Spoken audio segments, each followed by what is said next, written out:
Hoy estaba impartiendo un seminario de arte dominicano y tuve la oportunidad de ver a varios artistas que se hermanan en otros universos. Por ejemplo, Tony Capellán, en una exposición que hizo en París, él estaba mostrando sus obras, todo el mundo las conoce, que son simplemente chancletas de colores. En el caso de él, pues les colocó en la parte de arriba, en la tira que lleva la chancleta, pues un alambre de púa a cada chancleta, pero eran chancletas multicolores que expresaban el mar Caribe. Y él decía que el Caribe había conquistado en ese momento el Mediterráneo, que se había hecho en llave del Mediterráneo. ¿Y qué es el Caribe? El Caribe es un mar, el Caribe es un referente cultural. Bueno, el Caribe es todo eso. Yo diría que es el Caribe que nos une. Desde el punto de vista geográfico se llama área del Caribe a todo lo que abarca ese mar, sea isla o sea continente. Por tanto, Sánchez Naranjo también es parte del Caribe, es un artista que nos ha venido a visitar y a quedarse aquí durante largo tiempo, él en nuestro corazón, nosotros en él, como parte del Caribe. Y el Caribe continental, que comprende México, comprende Centroamérica, la costa atlántica, y comprende también toda una serie de territorios que culturalmente se asemejan mucho a nosotros.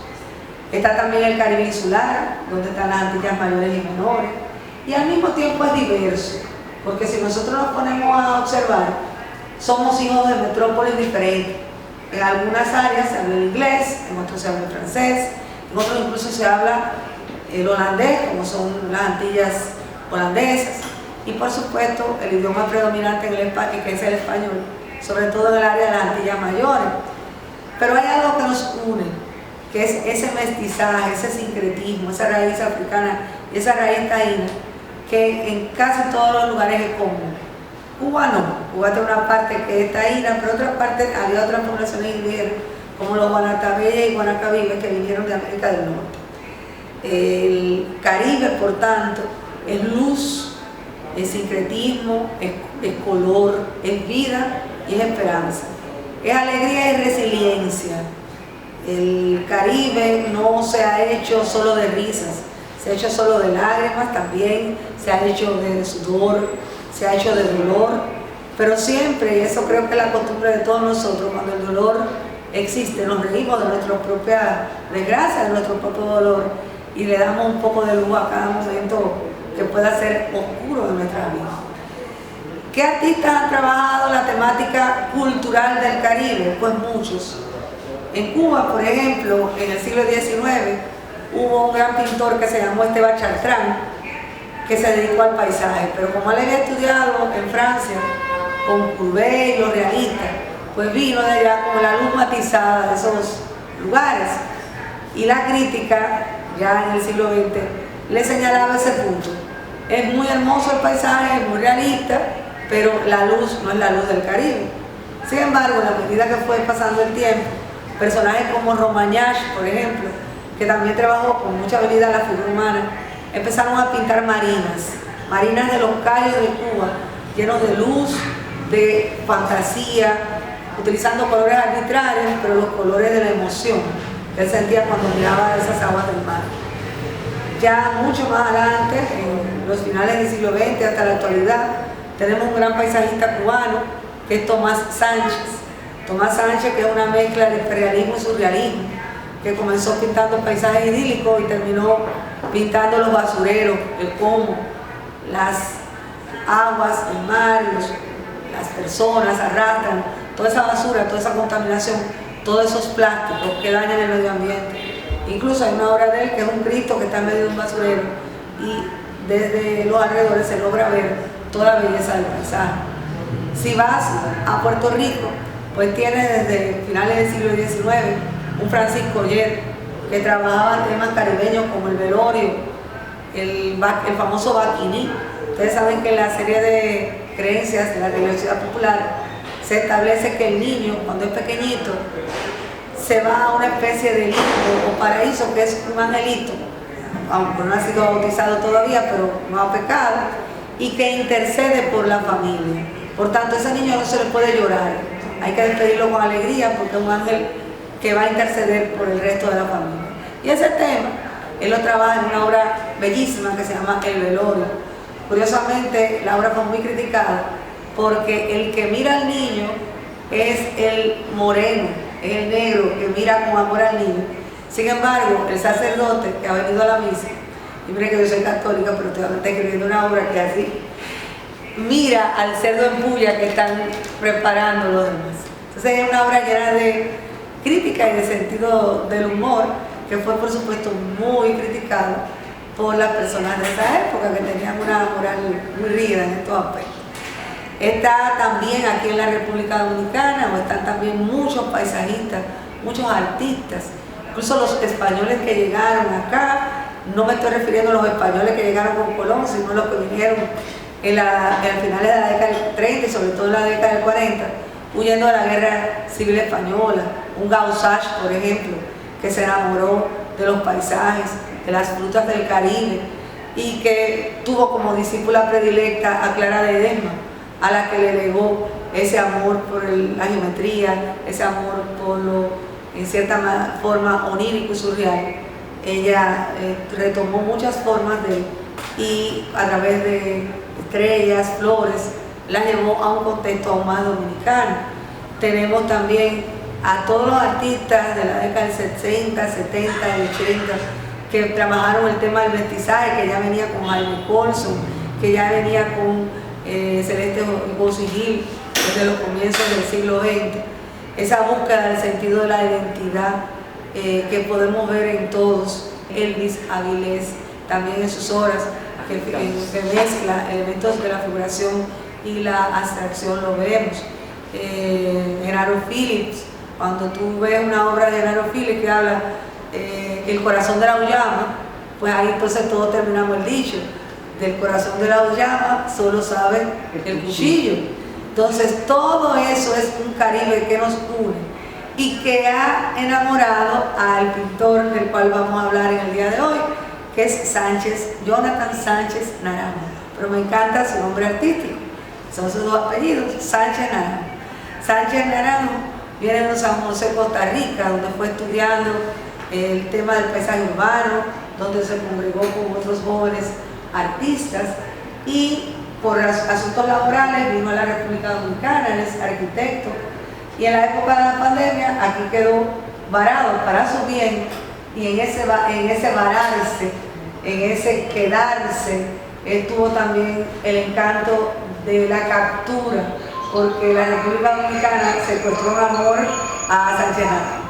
Él se siente no ajeno, no un turista, no un pintor de costumbres, sino un pintor de dentro, porque supo captar desde dentro lo que es el amor a la República Dominicana.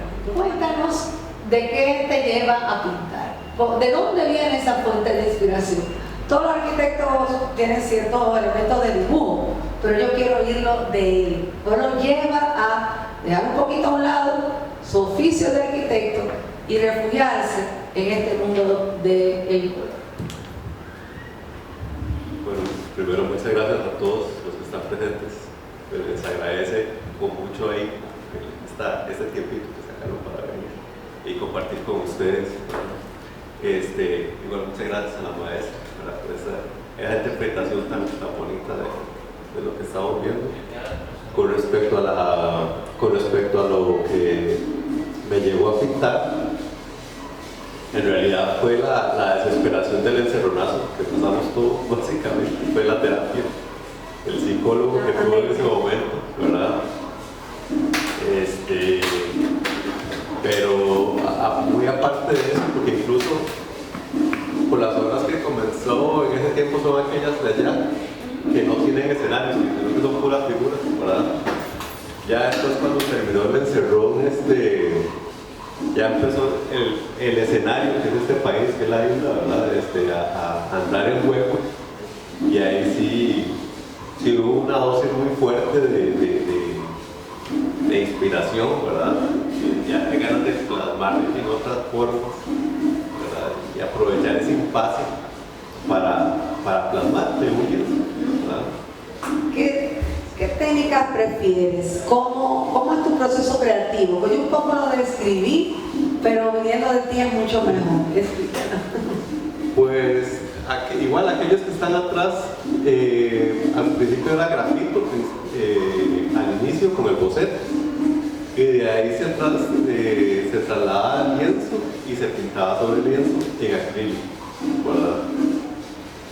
Ya después, para estos tres, que fueron los que siguieron, ya en estos empezó el boceto fue directamente en el lienzo, con acrílico, en una base, ya fuera, ellos tenían unas bases sepias, los demás tienen una base lila, por eso al gatito, por ejemplo, si lo ves de frente se va a dar cuenta que tiene muchos trazos en lila, porque es parte del proceso el boceto que está detrás. Entonces con trapos, con esponjas, se hacía el boceto en total, y ya encima se le hacía la veladura de los colores y ya terminaba el detalle, ¿verdad? Excelente, me quedé entretenida mirando la obra, porque ahí es que eso es lo hermoso. Decía, bueno, creo que Wittgenstein nos negaba a nosotros los críticos, le decía que era imposible traducir una obra de arte visual, lo decía de otra manera, a otro lenguaje, que es la palabra. Si usted se tapa los ojos, yo le describo una de las obras de Sánchez Naranjo, usted nunca la ha visto, usted se va a pintar en su mente una obra totalmente distinta. Es un experimento que se hace en clases de arte terapia. Yo te describo la obra, tú la pintas según tú piensas que es, por mi descripción, al final la comparas. Y ninguna obra será igual, tú la vas a reinterpretar en tu mente. El cuento del Principito también habla un poco de eso, por eso es que el aviador le pide una caja para que él tuviera en su mente la oveja, porque nunca el aviador iba a poder pintar la oveja. Yo con palabras nunca voy a poder pintar la obra de Sánchez Naranjo, porque es simplemente una traducción, y una traducción cegada, porque es lo que es la obra para mí. Dentro de esto está el proceso subjetivo, lo que significa para ti. Tú construyes tu propia obra. De eso hablaba Humberto Eco en un libro que se llama La Obra Abierta, que para mí fue una revelación. Usted como emisor puede decir algo y el receptor es el que va a construir el significado de lo que usted dijo. Usted puede tener una intención, y en este caso el plasmar su obra, nosotros la vamos a captar de manera diferente. Quiero hacerte una pregunta también. ¿Por qué usas tanto el contrapicado? O sea, ¿por qué para ti cada uno de estos personajes es un héroe? ¿Es alguien al que amar, alguien al que exaltar? ¿Por qué tu pintura es exaltativa? También tiene que ver con Humberto Eco, ¿verdad? Porque digamos, está la parte formal de plasmar y la técnica y todo, pero con respecto al fondo, ¿verdad? Resulta que eso tiene que ver mucho con el signo, con el significado, ¿verdad? Y con esa mecánica que quiere significar, ¿verdad? Agarrar un material y depositarle un significado y tratar de transmitirlo. Pero en estos casos, ¿verdad? Por ejemplo, nosotros ahorita hablamos español. Y si de repente yo les empiezo a hablar en cantonés, ustedes se van a saltar, porque no es el código con el que estamos precedidos, ¿verdad? Todos nacimos en países latinoamericanos y hablamos español y medio nos entendemos, porque tampoco es que nos entendemos del todo. Sí. Los quiero con el alma, pero no es el mismo español. Hay cosas que no entiendo. Varía mucho, ¿verdad? Y entonces ese es en parte del trasfondo, ¿verdad? Cuando ustedes ven algo que se sale de lo que normalmente tenemos como código, ¿verdad? Como en la escala, cuando ya uno rompe ese código que ya tenemos establecido, como el tamaño de una vaca, el tamaño de una ovejita, ¿verdad? Significados que ni siquiera tienen que ver con el mío, ¿verdad? Porque el mío pues estará en mi cabecita encerrado, ¿verdad? Pero dentro de cada espectador, como en el caso que me encantó la interpretación que hiciste del caso de Santa Bárbara, en su cabeza y en su contexto nace un significado, incluso un universo diferente. Ajá, así es. Algo que me llama la atención, ¿cómo en tu proceso creativo, cómo tú concibes la obra? Bueno, ya tienes el boceto, pero respetas extraordinariamente el boceto, o sea, tú tratas de plasmar lo que pensaste, lo que planificaste, o te das chance a la experimentación, ya cuando estás plasmando en el lienzo. Nada, yo lo preví con solo el hombre, pero ahora se me ocurre hacer el gato. ¿Lo hago? ¿Hay esa oportunidad o todo tu proceso mental es lo mismo que tú plasmas? Porque hay artistas que son muy espontáneos, que dejan que el subconsciente fluya. Pero ¿eres de estos o de los que todo tiene que estar previamente pensado y preconcebido para después plasmar? No, pues qué buena pregunta, pero infelizmente me gustaría tener más libertad, pero soy como un control freak, ¿verdad? O sea, sí. Me gusta como tener toda la línea. Este es un caso donde más bien por apoyo de don Benjamín me invitó a experimentar un poquito más. Entonces este es un caso incluso donde me dijo, usted no llega al término, sino que trate de dejar el boceto visto, porque muchas veces el boceto mismo se veía mejor que la obra terminada, ¿verdad? Entonces ese es un caso donde me di un poquito más libertad, ¿verdad? De experimentar, y por eso se ve un poquito más, más libre, pero en todo lo demás sí hay un planeamiento y se trata como de llegar a la perfección. Nos ofrece a todos nosotros para que seamos capaces de vivir dentro de él, de acercarnos a él, de degustar lo que nos ofrece, sea su paz, como la obra de Sánchez Naranjo, que está cargada de tonalidades de espacio que transmiten y comunican paz y orden, o sea su tensión, su angustia, su violencia. Lo cierto es que esa es la capacidad del arte, esa es una de las principales funciones del arte, la función comunicativa, en que todos dialogamos, que todos nos acercamos y en que todos hacemos un mundo feliz en nuestro interior, sea a través de la catarsis o sea a través del refugio emocional que una obra de arte nos puede provocar, como es el caso de la obra de Sánchez Naranjo. Entonces invitamos también al público a que haga sus preguntas. ¿Alguien quiere preguntarle algo, acercarse al artista a través de una pregunta, dialogar con él? ¿Alguno de ustedes? Quiero presentar también, pueden hacer su pregunta, pero quiero presentar también a un excelente equipo que está detrás de todo esto. El curador y museógrafo de la exposición es Robert Rosario. Ay, Robert, dije eso que fue mi alumno muy querido. Y tenemos también aquí a Patricia, que es la que se ocupa de la parte publicitaria, a tantas otras personas que han colaborado, en el catálogo lo pueden ver, a Benjamín Cruz, que es un gestor cultural fabuloso, tan buen gestor como tan buen pintor de éxito, y a todo un equipo de trabajo que ha hecho realidad el Caribe que respira. Y entonces la pregunta va para Jonathan. ¿Cómo ustedes hicieron para acercarse a este artista? ¿Cómo fue el proceso de ese encuentro? De él venir a la galería, de ustedes aceptar su obra. Cuéntenos de eso un poco. Yo comencé a trabajar en base a una obra principal, que es algo muy loco, pero también muy retador para ti como curador. Y fue conocer del artista y tratarlo más a fondo para tratar de comenzar a crear lo que es el lenguaje museográfico. Y también dejarme llevar en cierta manera de las ideas también de otra persona que te pueden ayudar también a tú crear un lenguaje. O sea, no trabajar de que yo solo con el yo, sino también pedir ideas. Y eso hace como que todo fluya mejor, porque al fin y al cabo yo lo hago, pero lo disfruta otro.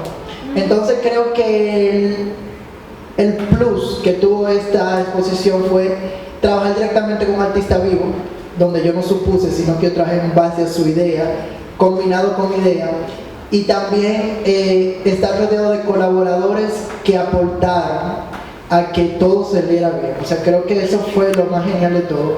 Y también, voy a decir, en un buen dominicano, hacer un sancocho de arte. Porque ligar quizás para muchos un poema como base para una exposición, cuando yo se lo planteaba a ciertas personas me decían, ¿cómo se puede? Y yo digo, el arte se conecta. Entonces cuando hablaba con Jonathan que le planteé varias cosas, me decía, no, pero cuando le planteo el poema, él dice, se notó. Poema de Aquiles Azar García, Sí. un gran dibujante, pintor dominicano. Entonces de ahí viene como que, ok, entonces estamos trabajando bien. Entonces todo el proceso de creación, desde la elección de los colores, el texto museográfico, para mí fue como la unión de todas las artes. Si hay alguien que quiere hacerle alguna pregunta también al artista o el artista quiere decir algo, adelante. ¿Qué exactamente te llama la atención tanto del Caribe que quieres plasmarlo en tus obras? O sea, ¿qué cosa es lo que quieres proyectar del Caribe en tus obras? Le voy a compartir ya algo que es muy personal, ¿verdad? Costa Rica tiene los dos mares, el Atlántico y el Pacífico, ¿verdad? Y ahí hay una cordillera central y yo vivo del lado Pacífico, en la montaña, ¿verdad? Gente muy cerrada, muy conservadora, es una sociedad muy, ¿verdad? Estandarizada. Exacto, todo muy así, ¿verdad? Y para nosotros pasar al lado Caribe, porque para pasar al lado Caribe hay que pasar una carretera peligrosísima, que es una ruta que se llama Cisneros. Pasar al otro lado es romper el cascarón, es una cosa muy loca. A mí me pasó a conocer el Caribe cuando mi papá y mi mamá se divorcian, que por cierto ahora les estaba contando una anécdota ahí familiar, ¿verdad? Y entonces mi papá se va a vivir al Caribe, ¿verdad? Y entonces me lleva a mí al Atlántico de Costa Rica y ahí fue como una bifurcación en mi vida porque quedó esa parte donde todo es como muy medido, todo muy cuadrado, y el Caribe fue cuando todo se puso muy loco. El Caribe de Costa Rica es muy diferente. Por ejemplo, el Valle Central, todos somos como todos iguales, parecemos duendes que somos muy pequeñitos y tenemos la misma forma de hablar. En el Caribe es muy diferente porque fue poblado por inmigrantes jamaiquinos que se vinieron a trabajar en las plantaciones de banano. Entonces hablan otro idioma, la cocina es diferente, todo. Entonces ahí fue donde como que mi espectro de vida se cambió muchísimo. O sea, exacto, fue otro mundo. Fue lo que yo había sentido los españoles cuando cruzaron el Atlántico y se vinieron para acá. Fue muy radical el cambio, ¿verdad? Y después de eso, por cuestiones de trabajo me tocó experimentar varios Caribes que tienen todavía cosas más locas. El Caribe de México, ¿verdad? Que si tienen la oportunidad de ir, se va a encontrar mucha contradicción para bien y para mal, ¿verdad? Hay muchos contrastes que son muy agradables a la vista y muchos contrastes que no son tan agradables para la vista, ¿verdad? Y en esta isla hay muchos contrastes en todos los sentidos. Este cuadro del gallo incluso, ahí hay una cosa muy textual que se puede observar en la provincia de Independencia, porque la roca ahí es muy blanca, muy blanca. De hecho ahorita están construyendo una carretera inmensa ahí y el contraste entre el color de la roca y las personas que están ahí es una belleza. O sea, ver eso es una cosa. Yo les invito a que vayan. No es el lugar más bonito, no es el lugar más turístico, olvídenlo, porque es un poco difícil de llegar, pero la escena que uno ve ahí, que tal vez es muy diferente del Caribe que uno ve a nivel turístico, que se lo vende a uno como ¿verdad? Playa y vaya de discotecas, sino hay un Caribe que exacto, que es mucho más salvaje, pero es mucho más bello, ¿verdad? No sé si con eso le respondí la pregunta. Tal vez, por eso, bueno, ya un comentario, esa contradicción tú la llevas dentro porque tienes la estructura de la arquitectura, pero también esa libertad, como decías, del arte. Tal vez también por eso que hablas de Costa Rica y esa visión entonces del Caribe. Exacto. Sí, porque bueno, todos debemos de tener en alguna medida, una bipolaridad, ¿verdad? Una dualidad que es hermosa, porque cuando esta estructura la tiene y cuando busca libertad, la luchas, la buscas y la encuentras. Entonces, ¿alguien más quiere hacerle una pregunta? Yo quería, y el caballero. Yo quería preguntarte, la técnica que tú usas acrílica, usas óleo, ¿cómo tú manejas tu técnica? Ok. Casi todas, a excepción de La Vaca y Santa Bárbara, es acrílico sobre lienzo. Son 3 colores, amarillo, rojo y azul, y se usa para caminar, para hacer los colores blanco de Italia. Y ya, pues de ahí salen todos los colores. Aquellas dos, La Vaca y Santa Bárbara, es una técnica mixta, porque ahí sí se hizo con fotografía digital. Entonces, y luego sobre la fotografía hospital. Exacto. Sentido en casa. Agradecemos muchísimo la presencia del público, muchos del público que entraron espontáneamente, que vinieron a dialogar con el artista, que vieron este espacio tan acogedor y decidieron entrar y acercarse al arte. Yo les pido que no sea la única vez que se acerquen al arte. La zona colonial y diferentes lugares están llenos de arte. El arte no muerde a nadie, al contrario, recrea a todo el mundo, hace sentir a la gente bien. Hay algunas obras que tú dices, ¡ay, qué fea es! Claro, porque la emoción fea del artista, la catarsis fue lo que la llevó a hacer, pero usted en esa imagen fea o deformada, usted va a sentir un poco su propio dolor y su propia angustia, su propia rabia, y usted va a salir de ahí curado también. O sea, toda la rabia que el artista descargó en la obra, usted la va a descargar también y se va a sentir realizado. Entonces, ese don de comunicación que tiene el arte, de hacernos mejores personas, síganlo cultivando, sigan entrando a espacios artísticos como estos, y deseamos a los que promovieron esta exposición muchísimos éxitos, que sigan un camino hermoso. Y al protagonista de la tarde de hoy, al pintor Sánchez Naranjo, le deseamos lo mejor del mundo. Y lo mejor del mundo es que siga desarrollando su arte con gran éxito. Un abrazo.